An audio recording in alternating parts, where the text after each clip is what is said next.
आपण गरुड घेतला तर त्याचा सर्पाशी वैर याच्याशिवाय गरुड अपूर्ण आहे. ओके, तर इथे तुम्हाला दिसेल हा जो गरुड आहे त्या गरुडाने काय केलंय, सर्पाला घेतलंय. तुम्हाला आता या गरुडाचे पंख सुद्धा दिसतील, बरोबर.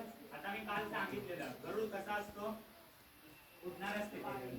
ओके, तो सध्या काय करतोय, तो शांत स्वभावात बसतोय का नाही, तो सध्या काय करतोय, तो सर्पांना पकडतोय. म्हणून तो कसा आहे, यानक स्थितीत आहे, तो उडतोय. पण आपण काल नृसिंहाचा बाजूचा गरुड बघितलेला, तो नृसिंह हाताच्याकडे घालून शांत, म्हणून त्याचा गरुडही कसा होता, शांत. उभारलेला होता. पण हा गरुड कसा आहे, यानक स्थितीत, कारण की तो काहीतरी क्रिया करतोय.